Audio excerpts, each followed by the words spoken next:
if I'm in a match and I decide that I want to pull guard, then from our grips, which is right hand collar, left hand elbow, I'm going to put the elbow side foot in his hip, and I'm going to, because this is the side that it'd be harder for him to clear that foot. If I put this foot in his hip, he's got a free hand. He can just let go of my elbow and clear that, right? This one I can keep out of play. So foot goes on the hip on the same side as the elbow. You notice I have a little push-pull happening. I'm going to take a hop closer to him and sit right here and use my leg muscles to slowly lower him into my guard. No one gets hurt. I have control the whole time.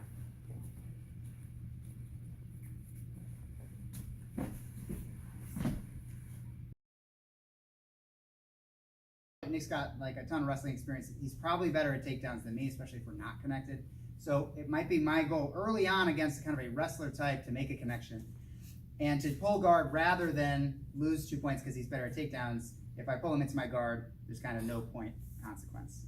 But if I could pull him into my guard and immediately sweep him, I'd be the one that would be up now 2 points because I would be the one that had just reversed him. So it's a strategy going in against somebody who's maybe better at the other types of takedowns, judo type takedowns, wrestling type takedowns. You should know I don't want you to pull someone on top of you in a fight, but in a jiu-jitsu match, there are like reasons to do it, strategic reasons to do it.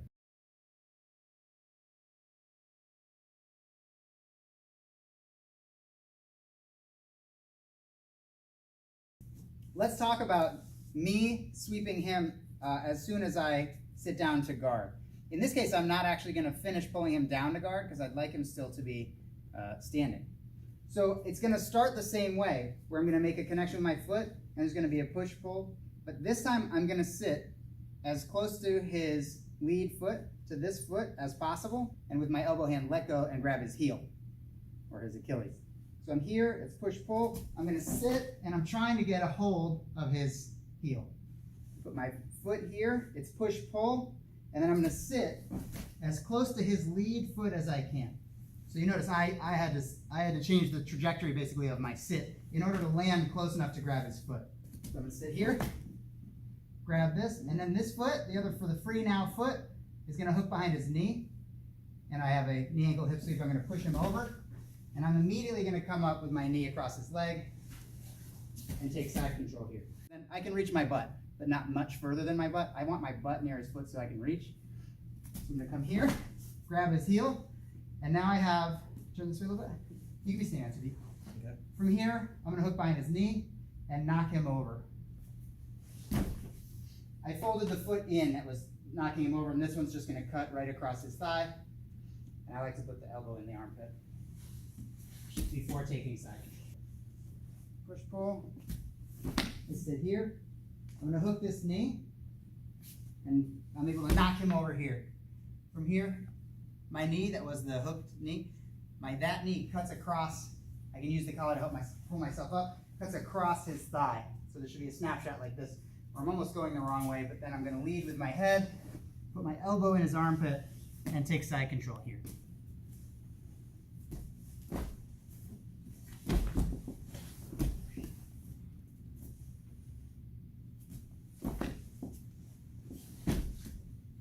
This knee is cutting across, my elbow drops in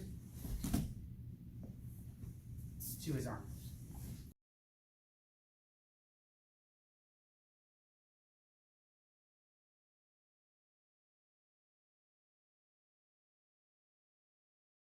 So I'm going to give you a follow-up to that knee ankle hip sweep that we've been doing. Here, I sit close to the foot, I go for this, and the person lets go here and pushes my foot down. Like, let's say you C-grip it and stuff it.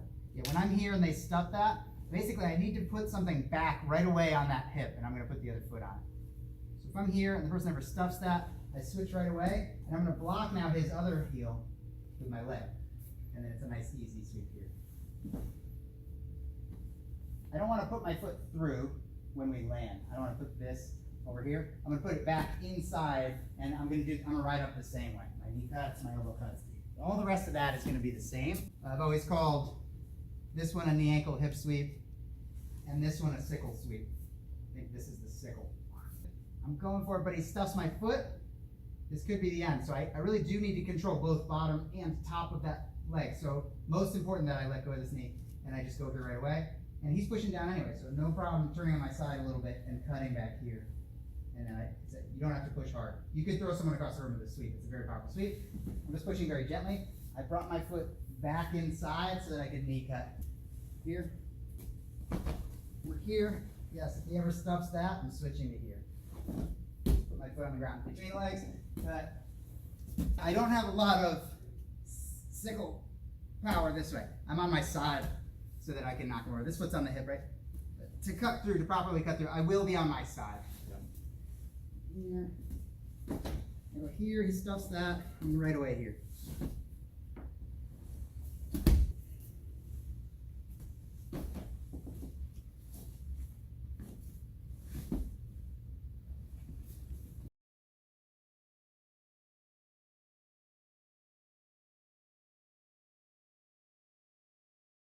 This time I'm just putting my foot on the inside of her leg here. When I sit this time, I'm going to sit basically over here. I'm going to sit here, lift this foot, and it puts me on top. So from here, I put my foot on the inner thigh. The inner thigh is where I'm going to lift to get that elevator hook action. She would catch herself with her hand, but I'm controlling this arm. So with this one, I probably wouldn't be under her tricep. I would be beside her forearm or at the joint, because then it's going to be harder to stick her hand out to catch herself.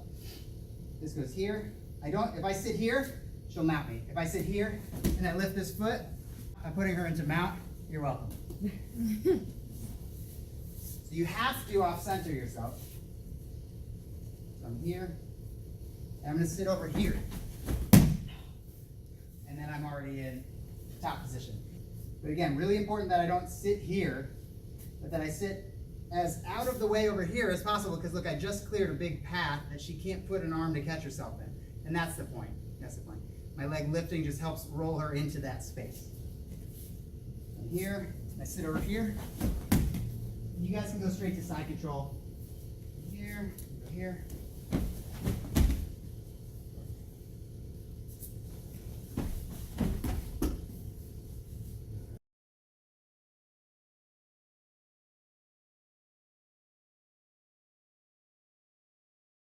I have had a 4-second tournament match because of this move. It's a takedown straight into a submission, not just a takedown straight into a sweep. And what I'm going to do is, my foot's going to come up this time, but it's just next to him. It's just next to him. I'm going to step back.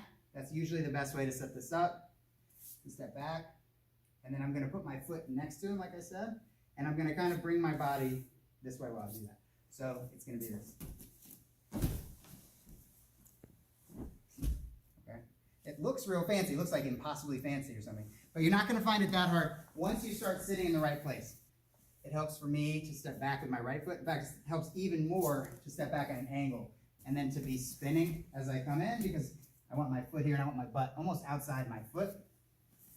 So I'm going to, at a little bit of an angle, put this in. There will be a little hop. And then I'll sit.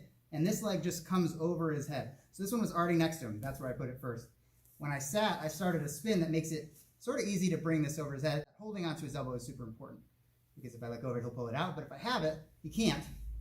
And from here, everyone's base is usually very bad, and he'll fall over. And now I have an armbar if I want. We're spinning when I hit the ground.